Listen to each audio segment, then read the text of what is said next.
I'd like to thank you for leaving crazy person out of the description. So I thought, I was trying to think, what is the most useful thing that I could, what could I say that could actually be helpful or useful to you in the future? And I thought I'd perhaps tell the story of how I sort of came to be here. How did some of these things happen? And maybe there's some lessons there, because I often find myself wondering, how did this happen? So when I was young, I didn't really know what I was going to do when I got older. People kept asking me, but then eventually I thought that the idea of inventing things would be really cool. And the reason I thought that was because I read a quote from Arthur C. Clarke, which said that a sufficiently advanced technology is indistinguishable from magic, and that's really true. If you go back, say 300 years, the things that we take for granted today would be you'd be burned at the stake for. Being able to fly, that's crazy. Being able to see over long distances, being able to communicate, having effectively with the internet a group mind of sorts, and having access to all the world's information instantly from almost anywhere on the earth. This is stuff that really would be magic, or would be considered magic in times past.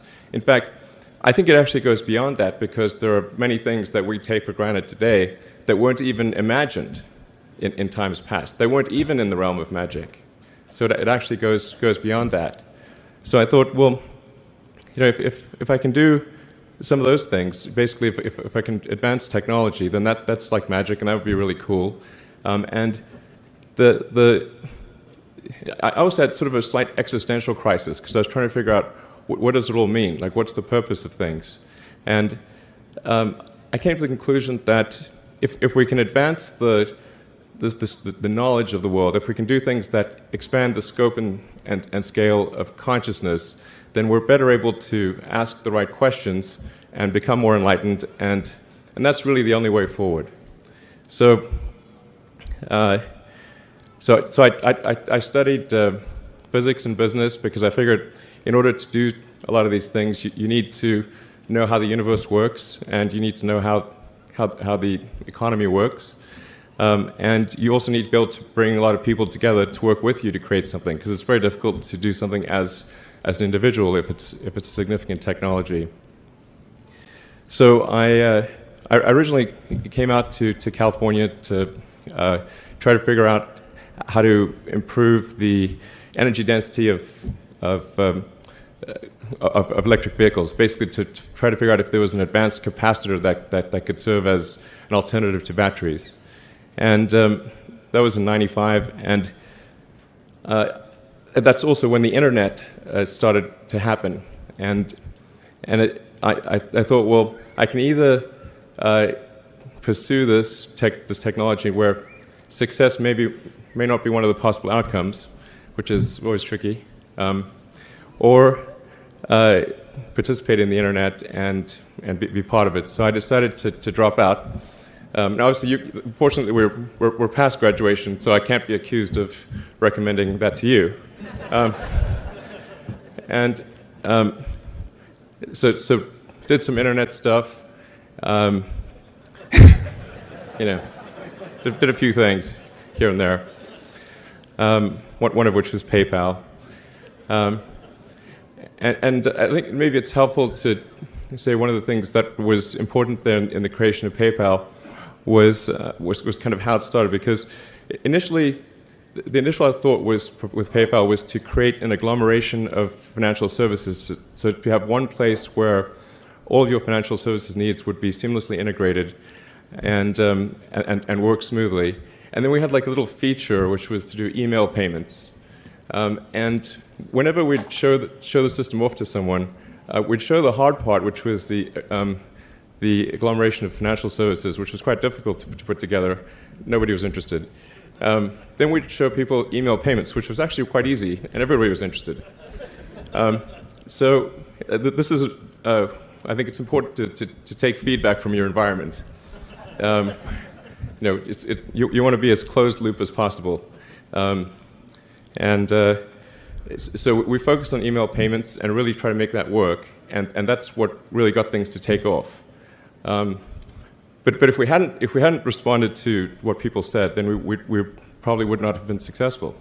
So it's important to look for things like that and focus on them when you see them, and you correct your prior assumptions. And then let's get some more. Going from PayPal, I thought, well, what are some of the other problems that are likely to most affect the future of humanity? It really wasn't from the perspective of what's the rank-ordered best way to make money, which is okay, but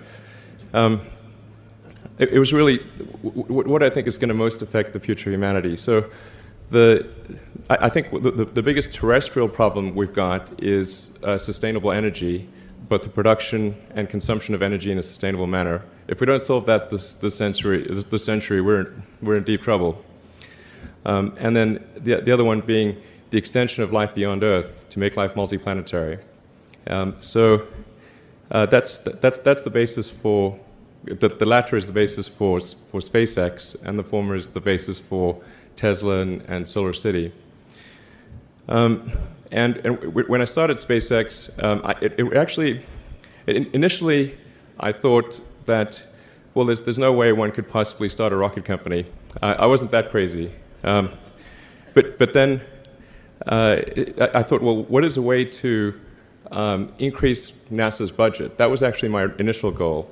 So I thought, well, if we can do a low-cost mission to Mars, something called Mars Oasis, which would land seeds with seeds and dehydrated nutrient gel, and you hydrate them upon landing, and then you'd have this great sort of money shot of green plants on a red background, and the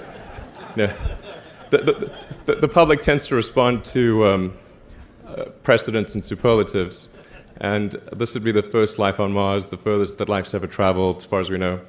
And I thought, well, that would get people really excited, and therefore increase NASA's budget. So obviously, the financial outcome from such a mission would probably be zero. So anything better than that was on the upside. So I actually went to Russia 3 times to look at buying a refurbished ICBM. Because that was the best deal. And I can tell you it was very weird going there in 2000, late 2001, 2002, going to the Russian rocket forces and saying, I'd like to buy 2 of your biggest rockets, but you can keep the nuke. That's a lot more.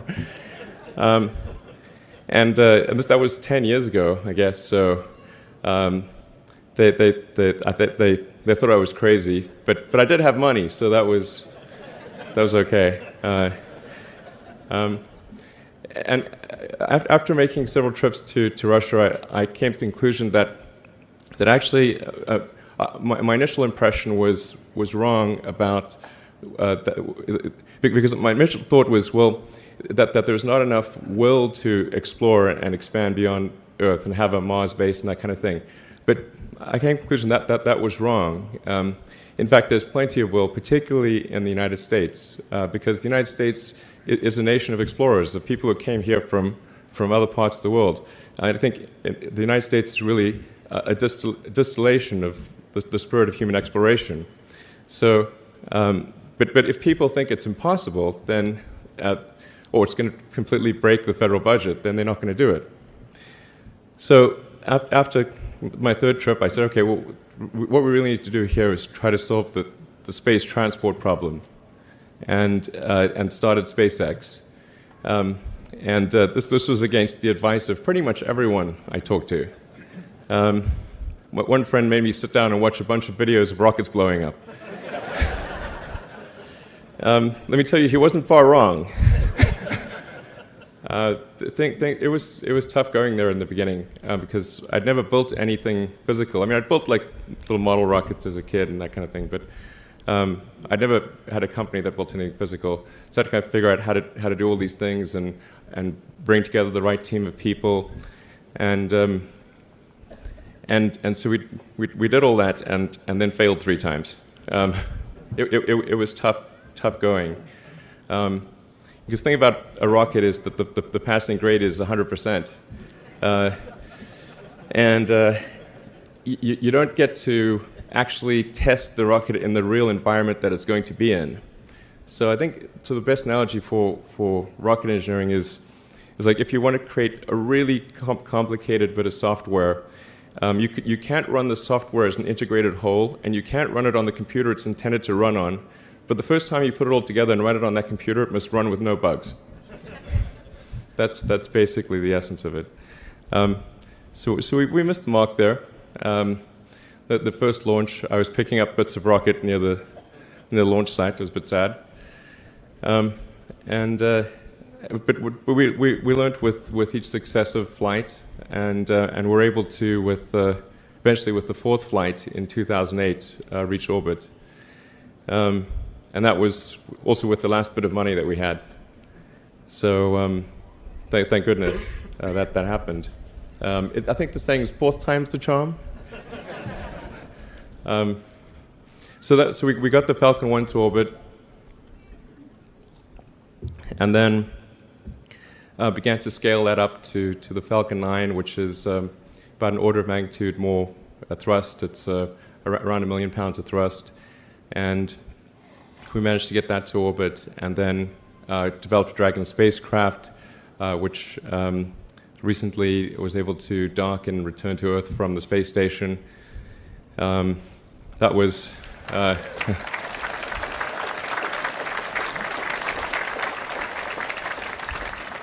Thanks.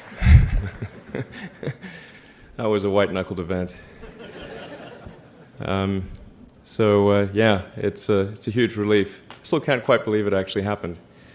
But there's a lot more that must happen beyond this in order for humanity to become a spacefaring civilization, ultimately a multi-planet species. And that's something I think it's vitally important, and I hope that some of you will participate in that, either at SpaceX or at other companies, because it's just really one of the most important things for the preservation and extension of consciousness. I mean, it's worth noting, as I'm sure people are aware, the Earth has been around for 4 billion years, and civilization, at least in terms of having writing, has been around for 10,000 years, and that's being generous. So it's really somewhat of a tenuous existence that civilization and consciousness, as we know it, has been on Earth, and I think I'm actually fairly optimistic about the future of Earth. So I don't want to sort of people to have the wrong impression that I think we're all about to die. I think things will most likely be okay for a long time on Earth, but not for sure, but most likely. But even if it's sort of 99% likely, a 1% chance is still worth spending a fair bit of effort to ensure that we've backed up the biosphere, planetary redundancy, if you will. And so I think it's really quite important. And in order to do that, there's a breakthrough that needs to occur, which is to create a rapidly and completely reusable transport system to Mars, which is one of those things that's right on the borderline of impossible. But that's sort of the thing that we're going to try to achieve there with SpaceX. And then on the Tesla front, the goal with Tesla was really to try to show that what electric cars can do, because people had the wrong impression. We had to change people's perception of an electric vehicle, because they used to think of it as something that was slow and ugly and had low range, kind of like a golf cart. So that's why we created the Tesla Roadster, to show that you can be fast, attractive, and long range. And it's amazing how, even though you can show that something works on paper, and the calculations are very clear, until you actually have the physical object and they can drive it, it doesn't really sink in for people. And so that I think is something worth noting. If you're going to create a company, the first thing you should try to do is create a working prototype. Everything looks great on PowerPoint. You can make anything work on PowerPoint. But if you have an actual demonstration article, even if it's in primitive form, that's much more effective for convincing people. So we made the Tesla Roadster, and now we're coming out soon with the Model S, which is a four-door sedan. Because after we made the Tesla Roadster, people said, "Oh, sure. We always knew you could make a car like that. It's an expensive car, and it's low volume, and it's small, and all that. But you couldn't make a real car." Like, okay, fine. We got to make that too. So that's coming out soon. So that's the I think the where things are, and hopefully there are some lessons to be drawn there. But I think the overarching point I want to make is that you guys are the magicians of the 21st century. Don't let anything hold you back. Imagination is the limit, and go out there and create some magic. Thank you.